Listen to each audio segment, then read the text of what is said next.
Et aujourd'hui, j'aimerais parler d'un sujet qui est un petit peu moins sexy que d'habitude, mais qui est quand même très important parce que beaucoup de personnes se posent la question avant de se lancer ou pas dans les petits projets rentables pour gagner leur vie hors du salariat.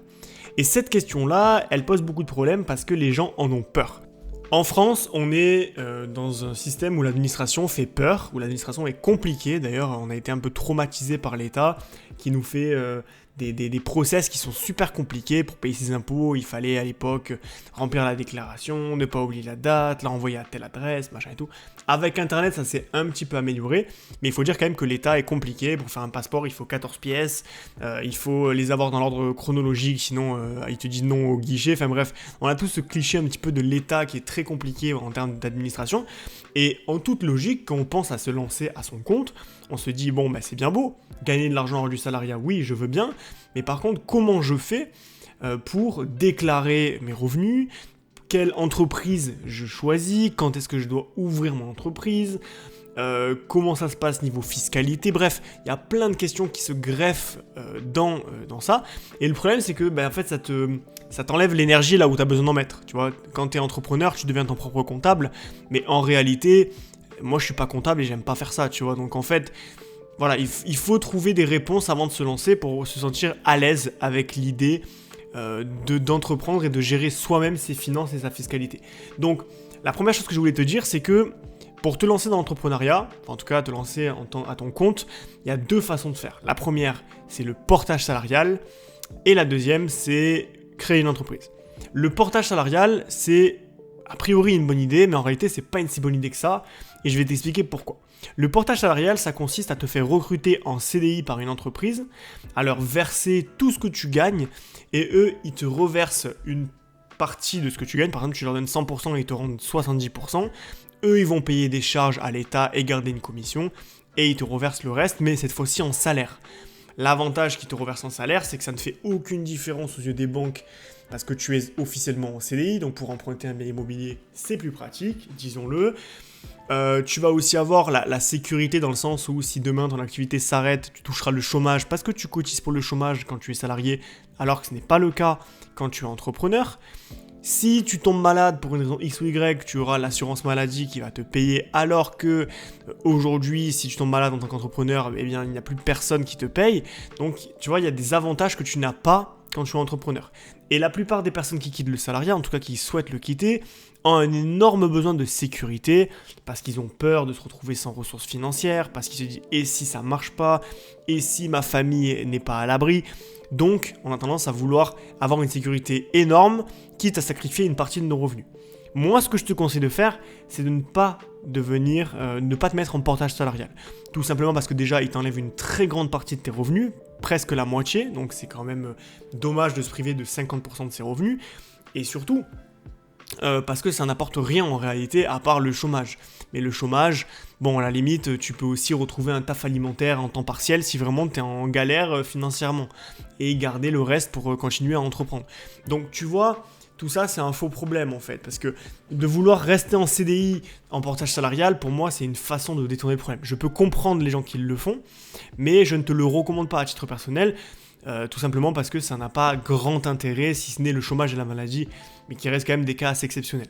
Et en ce qui concerne l'administratif, oui, je sais qu'il y a des gens qui choisissent ça aussi pour le côté administratif facile, parce qu'ils n'ont pas à s'en occuper et que c'est l'entreprise qui s'occupe de tout.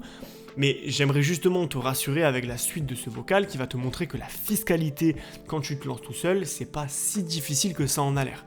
Donc, voilà un moyen peut-être de voir les choses d'une manière un petit peu moins stressante.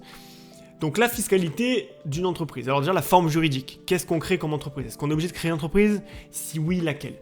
Alors en France, à partir du moment où tu gagnes 1 euro hors du salariat, tu es obligé de le déclarer. Voilà. Donc techniquement, tu es censé le faire. Après, soyons honnêtes, il y a peu de gens en tout cas qui se lancent dans une entreprise pour 1 euro.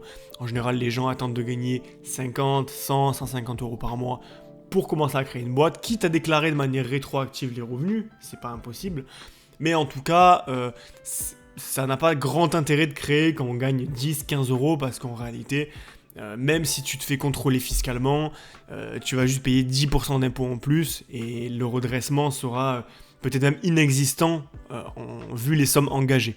Maintenant, évidemment, si tu commences à gagner plusieurs centaines d'euros ou plusieurs milliers, il est urgent de déclarer, parce que l'État, s'il te chope, il te loupera pas. Voilà, ça c'est la première chose. Donc la forme juridique, on a de la chance, pour le coup en France on a un truc qui s'appelle l'auto-entreprise. L'auto-entreprise c'est génial pour plusieurs raisons. La première c'est que c'est très facile à gérer fiscalement. Donc ça déjà c'est très cool, il n'y a pas besoin d'être un expert, il suffit juste en fait de déclarer une fois par mois ou une fois tous les 3 mois selon ce que tu choisis à la création d'entreprise. Il suffit tout simplement de déclarer tes revenus, voilà tout simplement, tu dis combien tu as gagné et tu auras les cotisations sociales à payer, mais ça on en parle plus tard. Rien de plus tout simplement. Ce qui est bien aussi avec l'auto-entreprise, c'est que si tu gagnes 0, tu payes 0 d'impôt. Ça, c'est vraiment génial parce que ça t'évite d'avoir des frais d'ouverture d'entreprise. Ça ne te dissuade pas, en tout cas, de la créer dès aujourd'hui, par exemple, parce que chaque euro que tu paieras juste des impôts sur les euros que tu auras gagnés, tout simplement. Donc, tu ne prends pas de risque en réalité. Peut-être que tu peux ouvrir une auto-entreprise, faire ça pendant 2 ans, et puis dans 2 ans, te dire, bon, ok, ça marche, je quitte mon CDI. Ou à l'inverse, dire ok ça marche pas, ça me plaît pas, je me suis trompé, c'est pas ce que je veux faire, je vais faire mon entreprise sans frais et je n'aurai absolument rien payé si ce n'est les impôts sur ce que j'ai déjà gagné. Donc l'auto-entreprise c'est vraiment le meilleur moyen de démarrer quand on est un entrepreneur parce que le système est facile. Ça prend littéralement 5 minutes d'ouvrir un statut, il faut aller sur le site de l'URSSAF auto-entrepreneur, tu remplis un formulaire et 5 jours plus tard tu reçois un numéro SIRET à la maison qui en gros est un numéro d'immatriculation de ta société, qui fait que ta société est automatiquement créée. Tu peux te faire accompagner par des banques en ligne pour, par exemple, savoir quelles sont les dates à respecter, quand est-ce qu'il faut déclarer, comment faire et compagnie. Je te recommande d'ailleurs la néobanque Shine, dans laquelle je suis pour mon compte professionnel. C'est à peu près entre 7 et 10 euros par mois selon la formule que tu choisis. Tu as une carte bleue professionnelle, tu as un compte professionnel pour ne pas mélanger le perso et le pro. C'est vraiment super pratique et il te rappelle en plus quand est-ce qu'il faut déclarer tes revenus, tu peux faire des factures, tu peux faire des devis, voilà c'est vraiment une application qui est bien foutue, ça vaut vraiment le prix que ça coûte, enfin selon moi en tout cas.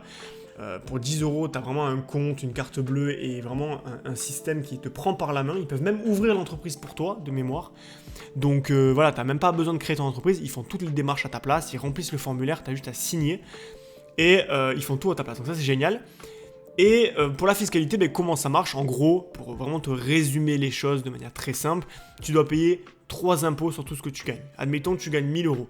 Tu vas devoir payer les cotisations sociales. Les cotisations sociales, c'est ce qui paye, en gros, le chômage, la maladie, la retraite et compagnie. Tout ça, tu n'en profites pas. Alors, en tant qu'entrepreneur, c'est injuste, mais tu payes ça, mais tu n'en profites pas. Donc, tu ne cotises pas pour le chômage, tu ne cotises pas pour la maladie, mais tu payes quand même la cotisation. Donc ça, c'est un truc, voilà, c'est totalement injuste, mais on n'y peut rien. Donc, il faut le savoir, tu payes à peu près 23% de cotisation sociale si tu fais comme moi, c'est-à-dire du libéral, par exemple, tu fais du coaching, de la formation, tout ça. Et tu payes 12% de cotisation sociale si tu fais de la vente de produits de style dropshipping et compagnie. Ensuite, tu vas payer l'impôt sur le revenu. Donc, tu vas payer un pourcentage. Par exemple, si tu gagnes 10 000 euros par mois, tu paieras 0 d'impôt sur le revenu parce que c'est des tranches.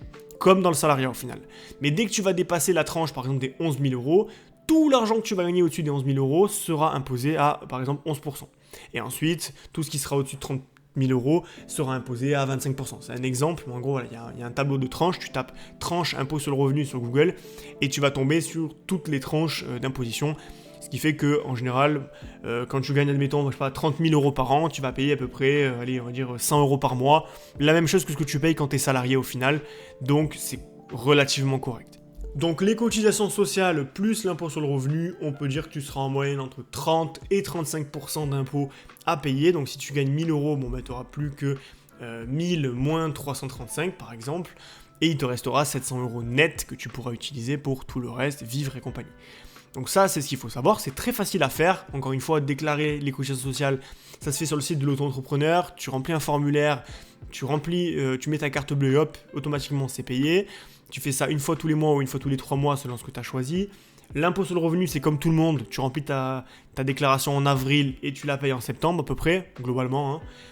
Et voilà, et sinon, il y a un dernier impôt que tu vas devoir payer, c'est le CFE, c'est la cotisation foncière des entreprises, qui est un impôt que tu dois payer à partir d'un certain seuil, je ne sais plus exactement lequel, mais tu vas payer en gros un impôt sur ton bureau. Donc par exemple, tu travailles de chez toi, ils vont considérer que chez toi, c'est ton bureau, et tu vas payer en général entre 200 et 1000 euros par an. Voilà, donc c'est quand même un petit budget, mais c'est pas évident que tu aies à le payer, et surtout si tu as fait moins de 5000 € de chiffre d'affaires, tu ne le paieras pas.